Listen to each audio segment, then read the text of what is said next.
안녕하세요, 우리 성도님들. 항상 함께 하신 예수님이 우리와 함께 하시는 한 우리의 삶은 천국입니다. 오늘도 그분께서 우리에게 새날을 주셨는데요, 그분을 바라보고 그분을 의지함으로 하루를 시작하면 오늘 하루가 천국의 삶을 누릴 것이요, 그렇지 아니하면 지옥의 삶을 누리게 됩니다. 오늘 우리 모두 예수님으로 하루를 시작해 보시죠. 갈라디아서 2장 18절 말씀입니다. 만일 내가 헐었던 것을 다시 세우면 내가 나를 범법한 자로 만드는 것이라. 아멘. 바울은 철저한 유대주의자였지요. 유대인이었습니다.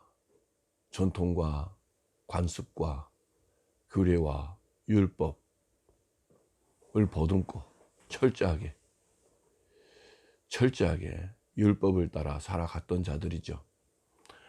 율법의 의로는 흠이 없는 자로다라고 자랑할 만큼 그런 율법을 철저하게 따랐고 지켰습니다. 그런데 우리가 알아야 될 것은, 율법은 언제 주었지요? 우리에게 하나님께서 모세를 시내산에 올라오라 하심으로 주어진 것이죠. 이스라엘 백성과의 이제 하나님과의 관계는 하나의 언약에 근거한 건데, 그들이 어떻게 살아야 될 것인지에 대하여 주어지는 그 계명이 율법입니다. 율법. 그런데 율법을 받은 그들, 은혜로 받았지요. 당시에 수많은 부족이 있었지만 아브라함으로부터 시작되어져서 이삭, 야곱을 거쳐서 이집트에 들어갔고 다시 출애굽하여서 이제 하나님께서 약속하신 그 땅으로 가는데 말이죠, 모세를 세워서 그들이 가나안 땅을 향하여 가는 여정이 있었지요. 이 모든 것이 다 하나님의 은혜였습니다. 하나님께서 특별히 그들에게 율법이라는 그 계명을 주시는 겁니다. 그런데 그들이 계명을 받았으니 얼마나 좋았겠어요? 얼마나 행복했겠어요? 하나님의 특별하신 은혜와 사랑. 하지만 그들은 하나님이 지키라고 주신 계명 지키지 못했지요. 아니, 지킬 수가 없습니다. 하나님을 버린 인간은 절대로 하나님께서 주신 계명을 지킬 수 있는 능력이 없습니다. 오히려 율법이 저들에게 걸림돌이 돼요. 넘어지게 하는 거예요. 율법이 없었을 때는 죄의 개념이 뚜렷하지 않았죠. 죄가 무엇인지 뚜렷하지 않았습니다. 명확하지 않았습니다. 율법을 받고 난 이후에 또렷해졌지요. 명확해졌지요. 무엇이 죄인지. 사실 죄는 근본적으로 하나님을 버린 거예요. 믿지 않음으로 버린 것이죠. 그러니까 죄가 뭐냐라는 정의를 내리자면, 죄는 하나님을 믿지 않는 것이다 라고 요한복음은 분명하게 말씀하십니다. 그러니 저들이 하나님을 믿지 않는데 어떻게 하나님이 주신, 아무리 하나님의 은혜를 톡톡히 받고 풍성히 받았다 해도 하나님으로 완전히 채워지지 않는 한 저들은 절대 계명을 지킬 수 없어요. 그러면서 저들은 계명을 보듬고 천국을 가야 되는데 도리어 계명을 보듬고 지옥을 가요. 왜 그러느냐? 계명의 중심, 율법의 중심이 다 예수님에 관한 것이거든요. 예수님이 누구시죠? 여러분 이제 애울 정도입니다. 애우실 때가 되었죠. 자기 백성을 그들의 죄에서 구원하시는 분이 예수님이세요. 대감받은 우리를 우리의 죄에서 구원하셔서 율법이 아니라 예수로 구원받게 해주시는 구원자이신 예수님, 그분이 삼위 하나님의 계획 속에서 오시는 거예요. 구원자로 오신 그분이 율법에 철저하게 매여 있고 율법을 철저하게 따르고 지켰던, 그리고 율법을 완전히 보듬고 율법대로 살아감으로 인하여 율법의 의로는 흠이 없는 자로다라 고백했던 바울을, 이제 바울 전에 사울을 찾아주시고 만나주시고 거듭나게 해주셨죠.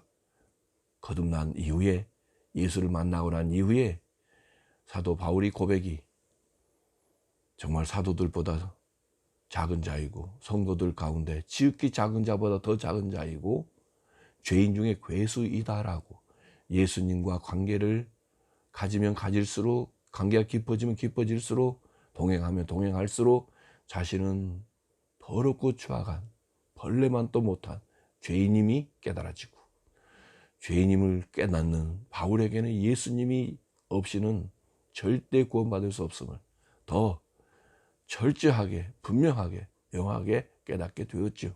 그래서 사도 바울이 이렇게 고백하는 겁니다.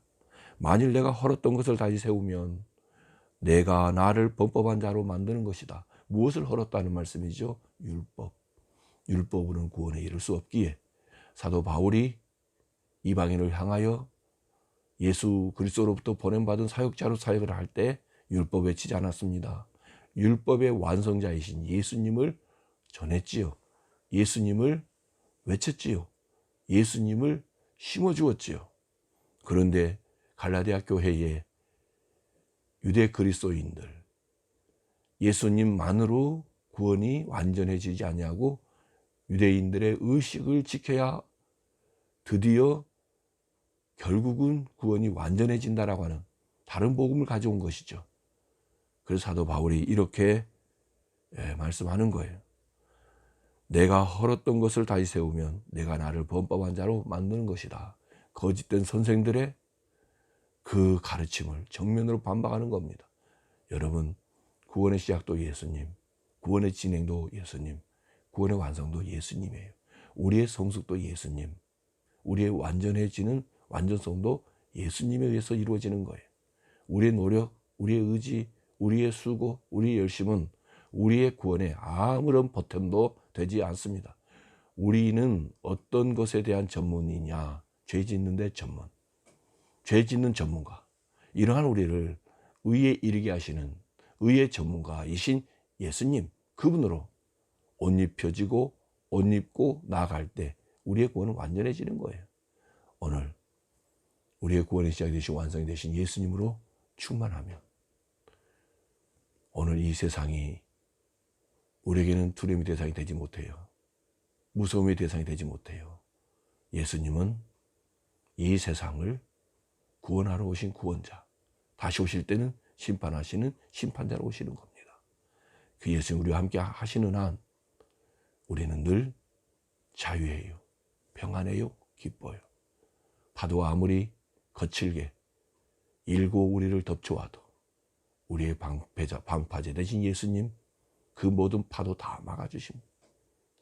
우리에게 시작된 이 구원 완벽하게 완성되어집니다.